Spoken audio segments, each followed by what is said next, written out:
మనము ఈరోజు కోపాన్ని ఎక్కువగా తెచ్చుకోవడం వల్ల కోపంగా ఉండే వాళ్ళ ప్రభావము శరీరంలో వచ్చే మార్పులు ఎలా ఉంటాయనేది ఈ వీడియోలో తెలుసుకోబోతున్నాం. కాబట్టి వీడియో చివరి వరకు చూడండి, మొత్తం సమాచారం తెలుస్తుంది మీకు. అలాగే ఛానల్ చూస్తున్న వాళ్ళు షేర్ చేయండి, సబ్స్క్రైబ్ చేయండి, లైక్ చేయండి. మీరు ఇచ్చే సపోర్టు చాలా అవసరం ఛానల్కి. కోపం అనేది ఎక్కువ తెచ్చుకోవడం, కోపంగా ఎప్పటికీ ఉండే వాళ్ళకు కలిగే నష్టాలు. మనం కోపంగా ఉన్నామంటే వెంటనే బాడీలో బ్యాడ్ హార్మోన్స్ అనేవి విడుదలవుతాయి. వెంటనే శ్వాసనాళాలు ముడుచుకుపోతాయి. అలాగే గుండె రక్తనాళాలు కూడా ముడుచుకుపోయి పనితీరు అనేది తగ్గిపోతుంది శరీరంలో. ఈ కోపం వల్ల ఉత్పత్తి అయ్యే బ్యాడ్ హార్మోన్స్ వల్ల శరీరం ఎలా తయారవుతుందంటే, ఇంజన్ ఆయిల్ లేని ఇంజన్ ఎలా తిరుగుతుందో, అలాగే గ్రీజు లేని బేరింగ్ ఎలా తిరుగుతుందో, గాలి లేని టైరు ఎలా స్లోగా తిరుగుతుందో అలా రఫ్గా తయారవుతుంది బాడీ. కాబట్టి శరీరంలో ఏ ప్రక్రియ సరిగ్గా జరగక, శరీరము దేనికి సహకరించక వ్యాధులకు గురవుతూ ఉంటుంది. కోపం అనేది శరీరానికి పట్టని విషయం. కాబట్టి కోపం తగ్గించుకోవడం అనేది చాలా అవసరం.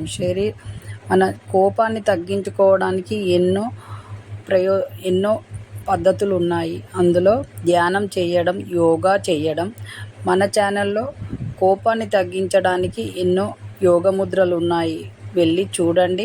కోపాన్ని తగ్గించుకోండి, మీ శరీరాన్ని హెల్తీగా ఉంచుకోండి. కోపాన్ని తగ్గించుకోవడం అనేది పెద్ద విషయం ఏమీ కాదు. మనం కోపం అనేది తగ్గించుకోవడానికి మనం ప్రయత్నిస్తే ఏదైనా సాధించవచ్చు. ప్రతిదీ చిన్న చిన్న విషయాలకు కూడా కోపం తెచ్చుకునే వాళ్ళు ఉంటారు. అలా కోపం తెచ్చుకోకుండా ఆలోచించాలి. మనం ఎందుకు కోపం వస్తుంది మనము ఎందుకు నెగిటివ్గా ఆలోచిస్తున్నాం. నెగిటివ్గా ఆలోచించినప్పుడే మనకు కోపం అనేది వస్తుంది.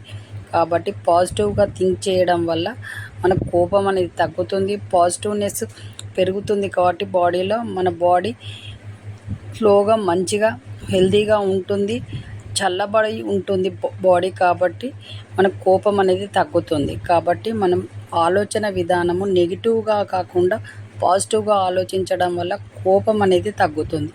మళ్ళీ ధ్యానం చేయడం, మార్నింగ్ అండ్ ఈవినింగ్ కనీసం 10 minutes ధ్యానం చేయడం వల్ల కూడా చూసారు కదా, కోపం తెచ్చుకోవడం వల్ల మనకు కలిగే నష్టాలు, మన శరీరంలో వచ్చే మార్పుల వల్ల మనకు అనారోగ్యాలు ఎలా దారి చేరుతాయి అనేది తెలుసుకుందాం కదా. కాబట్టి కోపాన్ని అనేది తగ్గించుకోండి, కోపం తెచ్చుకోకుండా ఉండడానికి ప్రయత్నించండి.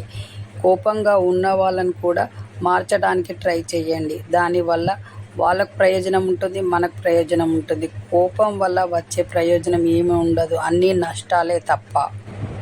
మళ్ళీ మంచి వీడియోతో, మంచి హెల్త్ టిప్తో, మంచి ప్రయోజనకరమైన వీడియోతో మీ ముందుకు వచ్చేంత వరకు ఛానల్ ఫాలో కండి. మీకు మంచి ఆరోగ్యాన్ని ఇస్తుంది ఈ ఛానల్. అలాగే మీ చేతిలోనే మీ ఆరోగ్యం ఉంది. నా సబ్స్క్రైబర్లు పూర్తి ఆరోగ్యవంతులు. జై హింద్.